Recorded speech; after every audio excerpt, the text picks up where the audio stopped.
It's been so long since I sat down and filmed a video. I've been sick for almost a month straight, which has been really fun, really great. It's been a great experience, would definitely recommend it. And I'm not 100% better yet, but I think I'm getting there. So if my voice sounds like it's cracking or like it's, I don't know, just not right, it's because I'm still sick, so.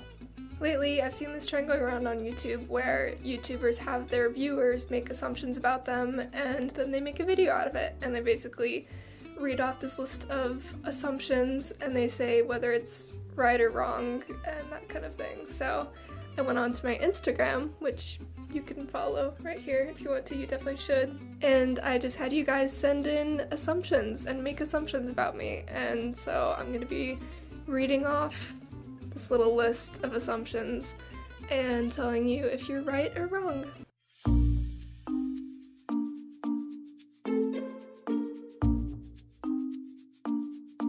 So the first assumption says the songs you do are directly representing how you feel at the moment.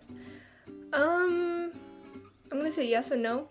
That's pretty accurate for the most part, but sometimes I do write songs just from fiction, or I'll make up a story and write a song about it. So some of my songs are based on real life and some of them are just made up and fictional, which is kind of fun because then you don't really know what the song's really about or if it's like true or not. So you're partially correct. You've got an old soul with a wonderful heart and you're hesitant to share it due to past experience. I think that's pretty spot on. I feel like I've definitely got an old soul, and I've been told that by a lot of people that know me really well, and so I think that that's pretty accurate, and then I'm definitely hesitant to share my heart due to past experiences. This is getting deep. I think that's pretty accurate though. I mean, we all get hurt, and we all have bad times, and we all have painful times, and it makes it really hard to trust people sometimes, and I've definitely been there quite a few times, and so that does make it really hard for me to trust people, and so it's like hard to open up to people, I guess. The next one says you like old music / jazz. Yeah, that's spot on. That's very, very true, because I love listening to 40s music a lot, and like 50s and 60s. I don't know why, I like big band stuff and swing music and that kind of thing, and so sometimes when I'm in the car I'll listen to just like old 40s music and it's just really fun, and I don't know why I like it so much, but I do. I assume you're lip syncing the whole thing. In some of my older videos I used to get comments from people that would accuse me of lip syncing the whole thing, and that is not true. I do not lip sync. I haven't done that in a video, and the only reason that it looks like that sometimes, especially in my older videos, is because I wasn't syncing the audio file and the camera file up correctly. So it would be like half a second off and I wouldn't notice, and then it would look like I was lip syncing. But no, I don't lip sync. I don't use auto-tune. I don't do any of that ever. The next assumption says you've never had a boyfriend.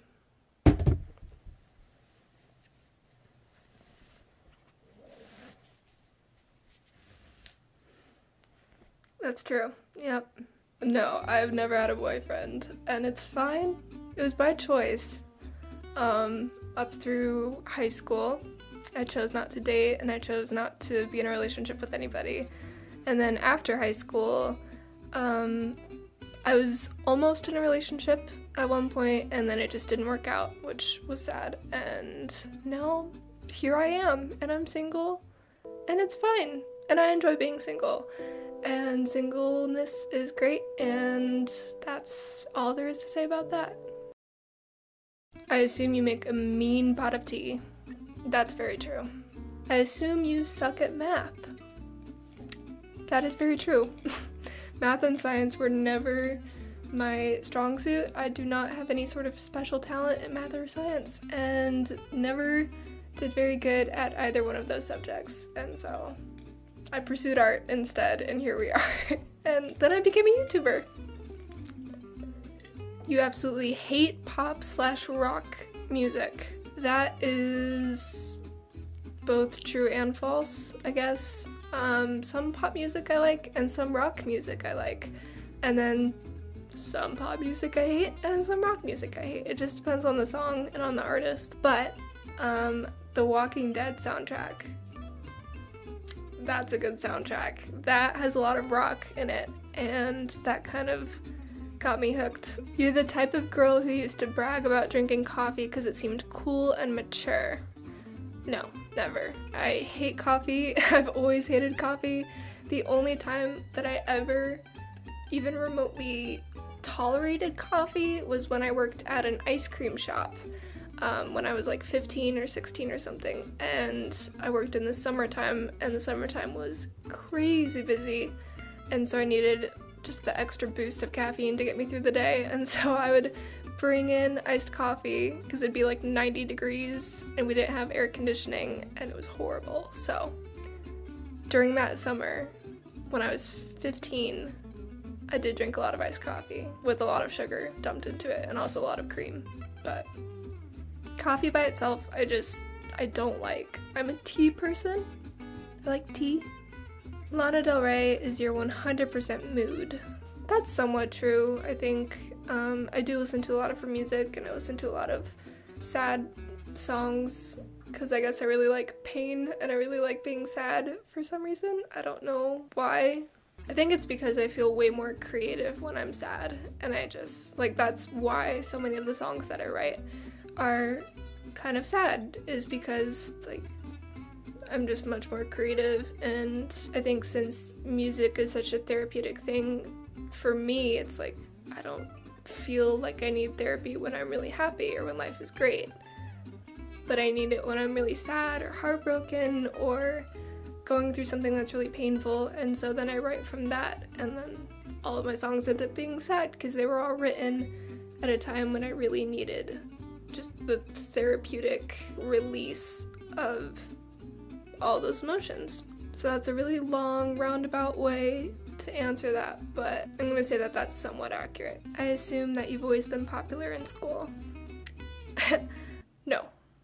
When I was in school, I was always that really shy kid that kind of just did her thing and was just quiet and didn't really talk much and maybe had like one or two friends, and that was me. That was what I did. I mean, at lunch I would read a book or draw or listen to music and just like choose to be by myself.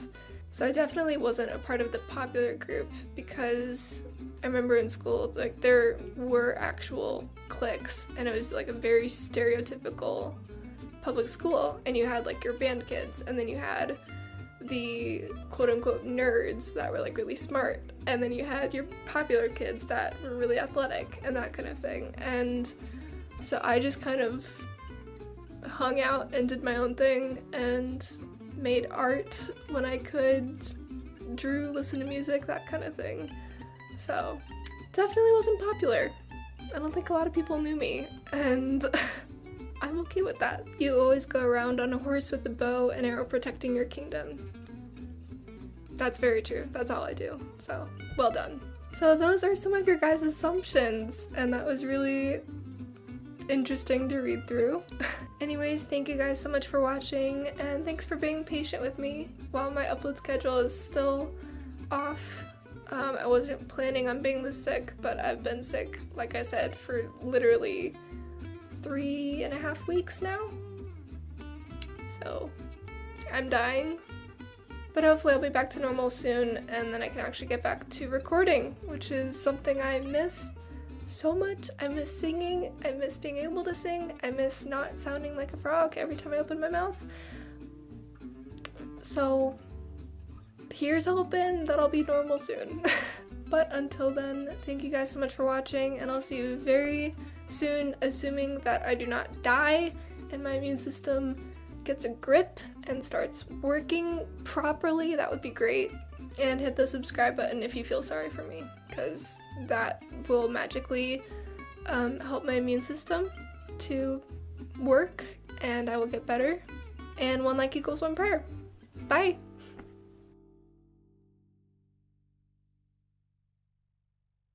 What am I doing?